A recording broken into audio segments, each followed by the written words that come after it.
Fin du TP11. Donc là, on va utiliser des fonctions du module random, des fonctions qui vont nous renvoyer des simulations de variables aléatoires avec des lois qu'on va préciser. Donc on nous parle d'abord de la fonction binomiale qui renvoie une liste de n simulations suivant la loi B de P.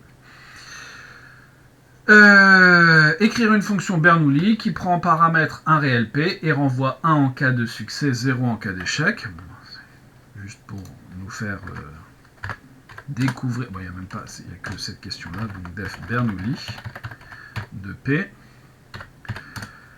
Je dois renvoyer quoi? Eh bien, binomial de 1 et de P. Et je ne suis pas obligé de donner le paramètre n. Donc si je lance ça, Bernoulli, avec par exemple 0,5, hop. Alors j'ai mis binomial, mais j'ai oublié de dire que c'était dans le module random. Toujours tester. Voilà, donc ça me donne 1, ça me donne 0, ça me donne 0, ça me donne 1. Et puisque j'ai mis 0,5, ça doit me renvoyer 1 et 0 dans la moitié des cas. Bon. Rien de difficile, c'est juste pour avoir tapé au moins une fois cette fonction. Exercice 6. Là, il y a plusieurs questions. Écrire une fonction 6, ok, sans variable d'entrée, très bien, qui simule la première partie de l'expérience aléatoire précédente. Donc, qu'est-ce qu'on doit faire? On doit renvoyer 1 avec autant de probabilité qu'un dé donne 6, 0 sinon, puisqu'on lance d'abord un dé à 6 faces. Qu'est-ce que je vais faire? Je vais renvoyer ici une binomiale, mais comme P, j'ai 1/6. Remarquez que j'aurais pu renvoyer ici Bernoulli de 1/6, plutôt que de recopier ça, mais ça m'évite d'avoir une dépendance à une autre fonction. Donc voilà pour ma première question. Hop. Non, elle s'appelle 6. Voilà, donc là, ça va me renvoyer en moyenne 0 avec une probabilité de 5/6 et 1 avec une probabilité de 1/6. Rien de bien compliqué. Deuxième question. En utilisant la fonction précédente, écrire une nouvelle fonction appelée expérience, sans variable d'entrée non plus, qui simule la variable aléatoire x. Qu'est-ce qu'elle fait cette variable aléatoire x? Eh bien, on lance un dé à 6 faces. Si on obtient 6, on tire une boule dans l'urne U. L'urne U contient 3 noirs et 2 blanches. Et sinon, on tire dans l'urne V qui contient 3 noirs et 7 blanches. On note grand X, la variable aléatoire qui vaut 1, si la boule tirée est noire, et 0 sinon. Donc d'abord, il faut que je sache si j'ai fait 6 ou pas. Donc une variable que je vais appeler S pour 6. Et qu'est-ce que je vais lancer 6. Si jamais j'ai 1, dans ce cas-là, qu'est-ce que je dois faire? Je dois aller piocher dans l'urne U. Et donc, je vais renvoyer 1 si jamais j'ai grand X, c'est boule noire. Donc, 1 si j'ai une boule noire, sachant que j'ai 3 boules noires et 2 blanches, donc 3 chances sur 5 d'avoir une noire. C'est une binomiale aussi. Donc, je vais renvoyer ici une binomiale, une Bernoulli, pardon, avec 3 chances sur 5. Et sinon, je dois aussi renvoyer quelque chose. Mais cette fois, j'ai toujours 3 noirs, je crois, oui, et 7 blanches, donc 3 sur 10. Voilà, je choisis mon lancer de dés. Si j'ai fait 6, j'ai 3 chances sur 5 d'avoir une noire. Si j'ai pas fait 6, j'ai 3 chances sur 10 d'avoir une noire. On peut améliorer le code ici, en remplaçant le S ici par 6, ce qui nous permet d'avoir une ligne en moins. Voilà, donc expérience 0, donc ce qui veut dire que j'ai une blanche, j'ai une noire, une blanche, une noire, une noire, une noire, et ainsi de suite, on ne va pas le faire 50 fois. Quelle proportion de boules noires obtenez-vous en simulant 100 fois cette expérience aléatoire? Bon. qu'est-ce que l'on va faire? Eh bien, on va fabriquer une liste. C'est pour la question 3. Alors, remarquez que la question 3, on pourrait la faire dans la console, mais je vais lui faire 100 fois l'expérience. Donc, hop, la première partie, donc c'est 100 fois. Je vais faire une liste qui va faire l'expérience 100 fois. Et ensuite, je n'ai plus qu'à donner la proportion. Qu'est-ce que je vais faire? Donc ça va me donner des 1 et des 0. Je n'ai plus qu'à faire la moyenne de tout ça avec np.min de L, comme on l'a vu au-dessus. Alors, hop, faut pas que j'écrive ça comme ça, sinon il ne m'affichera pas le résultat. J'ai 0,3. Je peux relancer 0,43. Alors évidemment, si je relance, hop, 0,39. On a l'air d'être aux alentours de 0,4. Si on fait ça 1000 fois, donc pour 1000 fois, alors je vais mettre ici un L avec un petit C comme L100. Si on fait ça 1000 fois, je vais mettre un petit LM pour L1000. 1000, voilà, hop, je lance ça. 0,356. Je relance 0,337. Bon, on a l'air d'être autour de 0,34, 0,35. Justifier que grand X suit une loi de Bernoulli de paramètres P à déterminer à la main, bon ça peut se faire. Interpréter au vu des résultats de la question précédente, évidemment, on nous demande de calculer ici l'espérance de grand X, une fois qu'on aura montré que grand X suit une loi de Bernoulli. Ça peut se faire, ça fera l'objet d'un autre travail, puisque c'est pas là pour le coup de la programmation. Passons à l'exercice 7.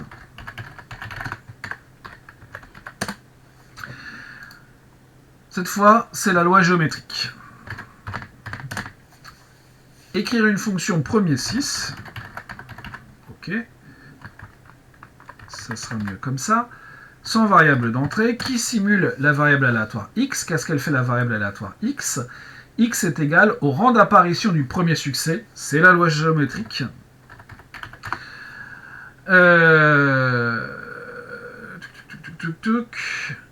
On obtient 6 pour la première fois, donc on va lancer un dé. Et donc je vais faire géométrique.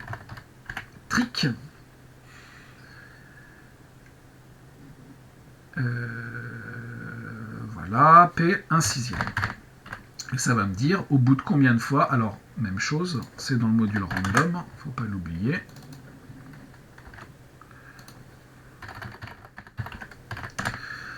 Vous voyez que j'ai obtenu le 6 au bout du troisième lancé, au bout du premier, au bout du 9e, au bout du 11e, 5e, et ainsi de suite. Grâce à cette fonction, créer un vecteur V contenant 1000 simulations de la variable aléatoire x. Ça, c'est la question 2, je crois. Donc, je crée un vecteur V, et je dois faire 1000 simulations. C'est fait.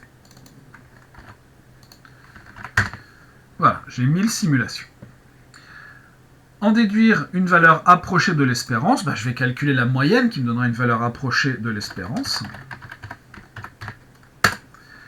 6,371. Donc j'ai, avec ces valeurs-là, une valeur approchée de l'espérance qui n'est pas trop loin de 6, et justement, avec la loi géométrique, la valeur mathématique, c'est exactement 6.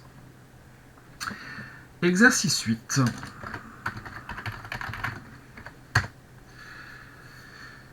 Première question, on génère un vecteur ligne x contenant n réalisations de la loi binomiale de paramètres n et p, et cette fonction doit s'appeler trace binôme. Alors je marque 1, mais en fait non, il y a une seule question.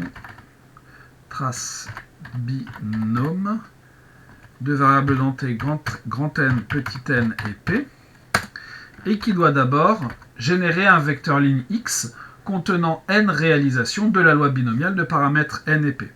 rd.binomial, cette fois j'ai bien pensé à mettre le rd. Petit n, donc le nombre de tirages, petit p, et grand N, le nombre de simulations. Et ensuite, je dois tracer l'histogramme des proportions des valeurs du vecteur x. Donc là, ici, il va me falloir importer en plus matplotlib. Import matplotlib.pyplot asplt. Ça a l'air bien. Et ensuite, qu'est-ce que je vais faire? Eh bien, il va falloir que je trace un histogramme. Donc, plt.hist. Et là, on va regarder dans un TP précédent qui doit être le numéro 7, je crois. Représentation graphique, c'est ça, le numéro 7. Comment faire un histogramme? Alors, le souci, entre guillemets, là-dedans, c'est que pour faire un histogramme, on va faire des rectangles qui sont proportionnels à l'air, ça ne nous pose pas de problème, mais ça serait bien de savoir combien de classes, finalement, on va devoir faire. Ici, binomial, donc on va avoir un nombre qui va être renvoyé entre 0 et n. Donc ici, on peut donner comme valeur comment dire, les différentes valeurs. Hein. Ici, on peut tout simplement donner notre grand X. Enfin, notre grand X. Je dis un petit peu n'importe quoi.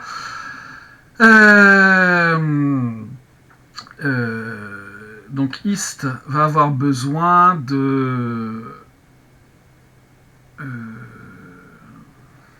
du nombre en fait de classes.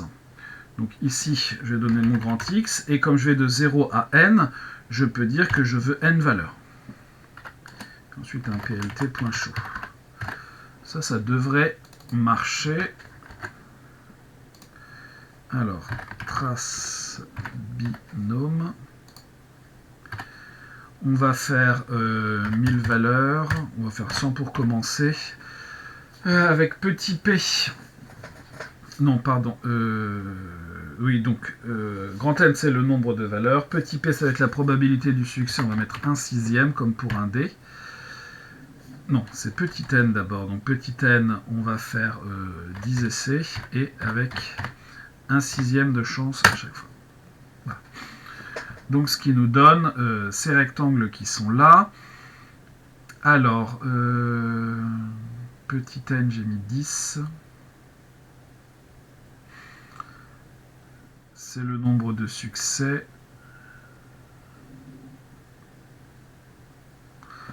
Il va que jusqu'à 6. Parce qu'on n'a pas dû avoir plus que 6, tout simplement. Donc voilà, on a eu entre 0 et 1, 19 fois.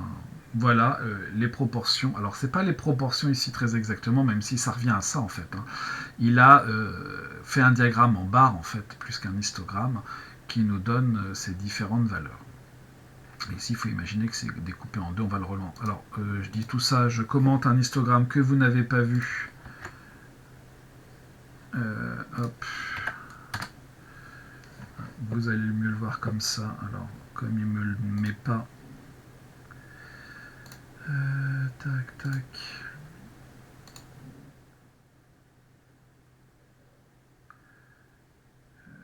C'est pas ça que je veux. Pourquoi il m'affiche ça? Figure 1, voilà. Voilà l'histogramme.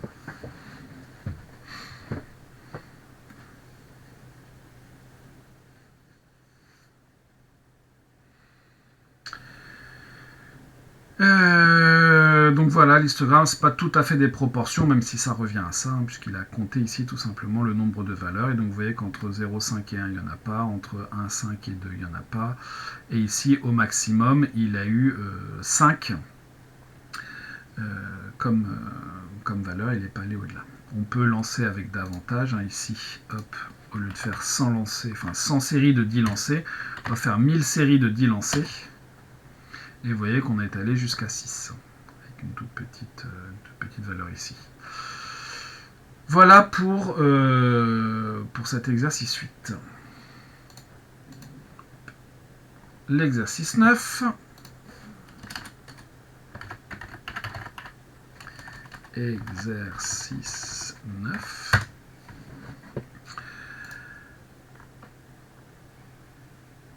Donc, rappelez la loi suivie par le nombre d'essais nécessaires pour obtenir le premier 6 dans une série de lancers successifs d'un dé cubique équilibré en donnant l'espérance et la variance. C'est la loi géométrique avec 1/6. L'espérance, 1 sur x, 1 sur n, enfin pas 1 sur... 1 sur P, hein, si on appelle G de P, donc 1 sur 1/6, ce qui nous fait 6, et 1 moins P sur P carré, donc 1 moins 1/6 sur 1/6 au carré pour la variance. Quelle commande peut-on taper directement dans la console pour simuler la variable aléatoire de la question précédente? Nombre d'essais pour obtenir le premier 6. Eh bien, on peut l'avoir avec rd.géométrique de 1/6. On a simulé une fois, voilà, il a fallu 12 tirages ici pour obtenir le premier 6. Je rappelle bien sûr que ce sont des fonctions avec de l'aléatoire. Si vous tapez ça, ça sur votre ordinateur, vous n'aurez peut-être pas 12 ans. Quelle est la loi suivie par chaque résultat du lancer de dés?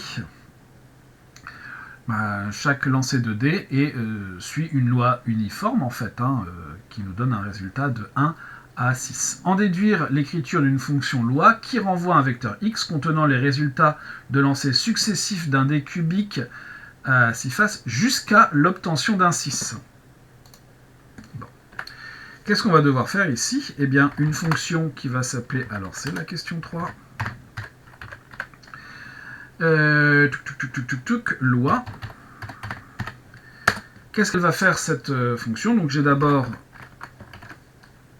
une liste grand X qui va être vide, et je vais remplir en fait cette fonction tant que rd.randint donc entre 1 et 7 est différent de 6. Alors si je fais ça, je ne vais pas pouvoir mettre la valeur là-dedans. Donc il faut d'abord que je mette un tirage que je vais appeler t égale rd.randint. Voilà, tant que t n'est pas égal à 6. Qu'est-ce que je fais? Eh bien, je fais x.append de t. Et je veux l'obtention d'un 6. Donc là, avec mon while, je ne vais mettre que des choses qui ne sont pas égales à 6 dedans. Et quand je vais sortir de là, mon dernier tirage sera forcément un 6, donc je peux mettre directement x.append de 6. Et ensuite, je peux renvoyer x.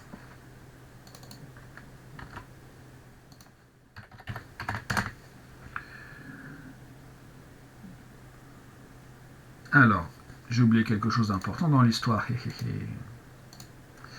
C'est que là, ici, j'ajoute t, mais évidemment, il faut que je refasse le tirage. C'est pour ça que ça a bloqué entre guillemets. Voilà, 2, 4, 4, 2, 1, 5, 1, 6, et on est sorti. Si je relance une autre fois, vous voyez qu'on a un autre tirage. Pas forcément le même nombre de valeurs, mais on sort dès qu'on a un 6. Ça peut être long, ça peut être court, ça peut être long. Question 4. Écrire une fonction multiloi. Ok. Deux variables d'entrée n. Très bien. Qui renvoie un vecteur ligne z contenant n simulations du nombre d'essais nécessaires à l'obtention d'un 6. On utilisera la fonction loi et la fonction len qui renvoie la valeur d'un vecteur. Bon. Qu'est-ce que l'on va faire? Eh bien, je vais tout simplement faire, alors ici, tac, tac, une variable aléatoire qui va s'appeler z, au départ qui est vide. For k in range n, je vais faire n fois les choses. Et ensuite, je vais faire un z.append de, qu'est-ce que je dois mettre là-dedans? Le nombre d'éléments, donc len de loi. Je choisis je fabrique un vecteur x comme ça, et ensuite je regarde le nombre d'éléments qu'il y a dedans. Et à la fin, je vais renvoyer z. Hop, multiloi 5 par exemple. Donc, je recommence l'expérience 5 fois, donc j'ai bien ici 1, 2, 3, 4, 5. La première fois, j'ai obtenu un 6 au bout de 2 lancers. La deuxième fois, j'ai obtenu un 6 au bout de 8 lancers. La troisième fois, pareil au bout de 8 lancers. La quatrième fois, au bout de 15 lancers. Et la cinquième fois, au bout de 7 lancers. exécuter cette fonction pour de grandes valeurs de n et calculer la moyenne et la variance du résultat obtenu. Voilà.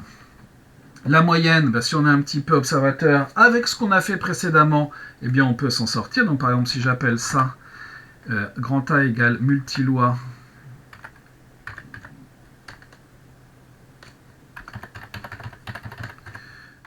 on va prendre carrément 5000. Voilà. Donc là, pouf, on voit ça. On a une moyenne de 5,90. Donc on est vraiment proche de 6.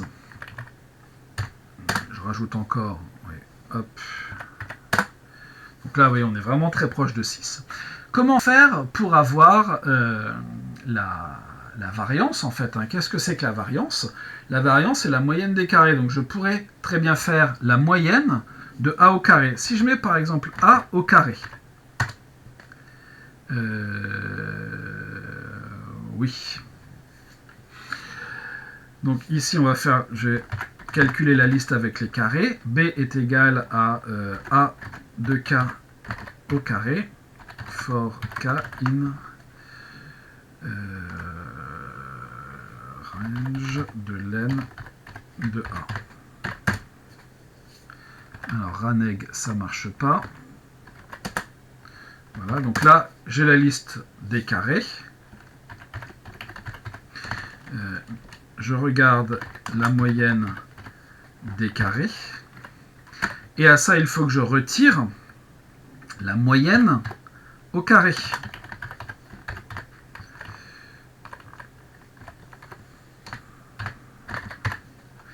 Ça va me donner une valeur approchée de la variance. Donc je trouve 30 et quelques. La variance, donc ici je dois avoir 1 moins P divisé par P carré. «